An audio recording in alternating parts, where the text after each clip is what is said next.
The pink pill is the pink pill now. Put your pinkies up now, up now, up. Live well to the extreme now. Put your pinkies up now, up now, up. Hey, it's Pinky. You're on the Pink Pill YouTube channel. Be a love and like, share, and subscribe. Pinkies up. Hi Pinkies, it's Crystalline Karazin, the creator of the Pink Pill. And today I want to talk to you guys about this not so secret, and it's not really a trick, it's more of a tactic and strategy about the human brain and how we can influence attraction and build rapport and trust when it comes to relationships, family, and business. It's oxytocin. I know you've heard that word before. You might not know exactly what it is, but essentially it is your feel-good hormone. It's the hormone that is released when a mother gives birth to her child and sees her for the first time, or when she breastfeeds her, that surge of love and bonding. But oxytocin is not just for mothers. We always have the influence of oxytocin, and the influence can actually give the person that you're trying to bond with the positive reaction that you seek to build attraction and rapport. And it all starts with touch. But touch needs to be appropriate according to the situation and the person that you're dealing with. So let's start small. Say, for example, you want to create more of a bond with your friends. Every time you see your friends, give them a big, sincere, strong hug. Every time I go out and do my meetups and I meet people for the first time, I hug them with everything, because I know that how I'm feeling, the good feelings that I have, will also transfer to be good feelings for them. And it gives them that surge of oxytocin, that bonding and trust hormone that builds the relationship that I seek to have with them. Touch can be so soothing for a person who's going through some crisis. Even a touch on the hand, a touch on the arm, touch on the shoulder. Just those little things stimulate oxytocin in the brain that lowers their stress hormones and makes them feel better. But let's talk a little bit about, sexy time. Say you want to be flirty. Say you're trying to build sexual attraction with the person that you've got your eye on. Just a little touch on the hand, on the forearm, on the shoulder, builds attraction, boosts the oxytocin, makes them feel good, especially if you're a woman and you're trying to build attraction with a man, or vice versa. The oxytocin comes with touch. But if the person likes you, if you reciprocate your interest, you're also giving them an extra added shot of dopamine. And the dopamine is the reward center. It's the reason why the entire world seems to be addicted to video games. All of that dopamine addiction. So you can use oxytocin to build attraction with someone with slight touch when it is appropriate. But what about at work? How do you do that?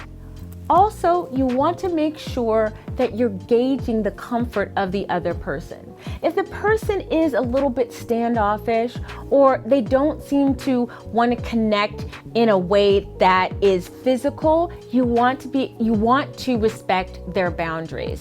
But if you feel like there might be an opportunity to create a bond, something as simple as a handshake gives that oxytocin dose for them. And if you use a double handshake, I can't do a double handshake with my own hands, but you use both hands to shake their hand, you're giving them a double dose of oxytocin. I bet you didn't know that handshakes, because of touch, gives that boost of oxytocin, which boosts trust and rapport. So make sure that you've got a good handshake. Now, say for example, you are a manager and you want to build rapport, but you want to also exert your authority. So if you are at a higher level than the person you're trying to interact with, touching them on the shoulder gives them that sense of soothing, of bonding, of rapport. But it's something that you do because it's related to hierarchy, that you need to make sure that you're not doing those things with someone who is at a higher level business-wise. You don't want to cross those boundaries with someone who is of a higher rank. Doing so exerts authority that you do not have, and it will have the opposite effect of what you want. But if you are a manager and you are talking to your subordinates, if you feel like there's an opportunity to add a little bit of touch, a pat on the back, just maybe a half hug, or just a touch on the shoulder briefly, gives that sense of rapport, builds trust and bonding, and people actually are more productive. When it comes to your family, we are always, most of us are pretty affectionate. So we hug our kids, we pick up our kids. It feels good to do that. But what about when you're fighting with someone? What about when there's a lot of high emotions and tempers are flailing? What can you do to lower the temperature? A simple touch. Touching the person. Try doing this. It's a challenge, but you might be surprised with the results. When you're fighting with a loved one, your family, or it may be your spouse or your boyfriend, touch them while you're having an argument. You will notice that the temperature goes way down. When you add touch, it also reduces cortisol, the stress hormone, and it boosts, again, the bonding feel-good hormone. It's really good if you can get out of your own anger and find a way to connect with them through touch. You will see that your arguments will be greatly reduced. But I also have to give you a word of caution. Ladies, this is just for you.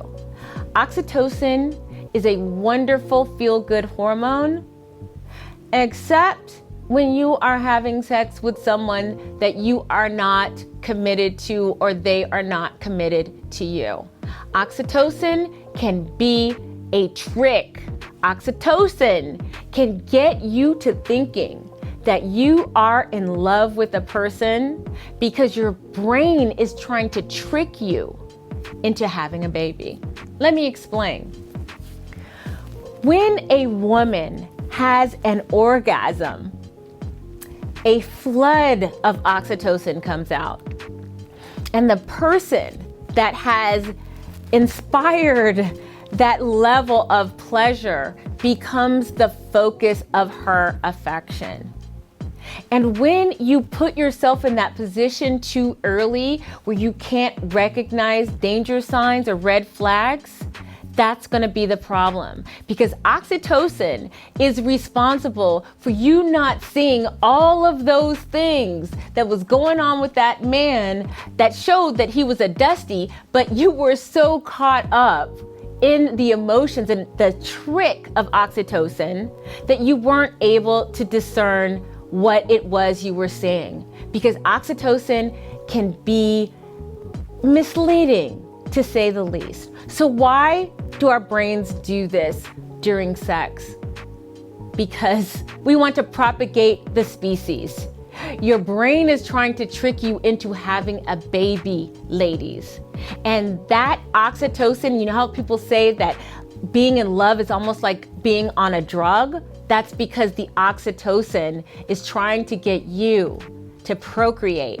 But if you understand, and if you can step back from it get out of your emotions and understand the clinical side of why you're feeling that way, then you might be able to better regulate and also understand why it's best to wait a little while longer to have sex, because you will be able to recognize a lot of things that oxytocin will trick you into believing you're not seeing what you're seeing. So oxytocin is somewhat of a gaslighter, because it fools you into thinking this person is wonderful. You're putting your name, your first name with his last name. You think everything is perfect, but around the 3-month mark, you start noticing some cracks in the plaster, because that's around the time that huge oxytocin high starts to go down.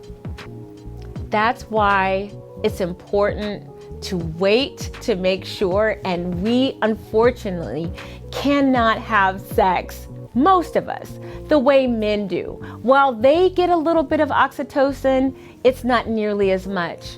And that's why it's harder for us to be as casual with sex, because quite frankly, our brains and our bodies weren't built for it. It's nothing personal. Take the morality, spirituality, religiosity out of it. Just think about it in terms of what's going on with your brain. Take a step back and understand what's going on. Even tell yourself, wow, we're making out, it's feeling really good. That's oxytocin. But if I let this man go further before I get to know him, then my brain is going to cloud all my judgment. Just keep that in mind, but don't think of this as an older woman trying to preach to you or regulate your body. I'm just talking about a clinical, scientific fact. Keep it straight to the facts, regulate your oxytocin, and be able to vet better. Because we always talk about in these spaces, vetting. When you're talking about vetting, it is extremely difficult to vet a man properly when you have already started having sex with him, because the oxytocin clouds all of your judgment.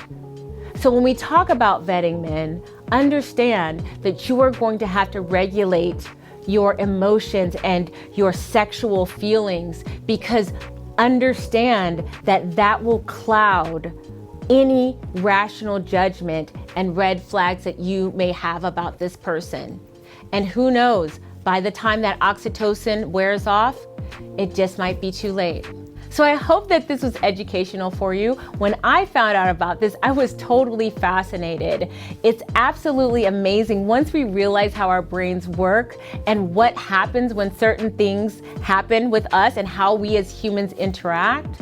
Oh, and there's one other thing about oxytocin. We need it as human beings. For the last almost 2 years, many of us have not been able to connect with each other face to face, through touch, even through a handshake, anything. We are starved of touch and interaction. We were not made to be virtual. When things calm down, remember to make those connections in real life. Your body and your brain crave it. It's just evolution. It's just science. Here's to another reason why we all can't wait until this thing is over and done with. Okay, thank you guys for listening. I'm Crystalline Karazin, the creator of the Pink Pill for Business, and the Pink Pill for College. I've recently started the Pink Pill Underground, and this is a secret space for the most elite pinkies, where we congregate in a safe and private environment that is supportive, so we can have real conversations, real connections in the safety and anonymity and away from prying eyes. I have to tell you, this is one of the most incredible things that I've created. We have already connected people through jobs, connected friendships, and we are still just getting started. I'm so excited for what we're doing in the Pink Pill Underground. And unfortunately, the enrollment has closed until after January 2022.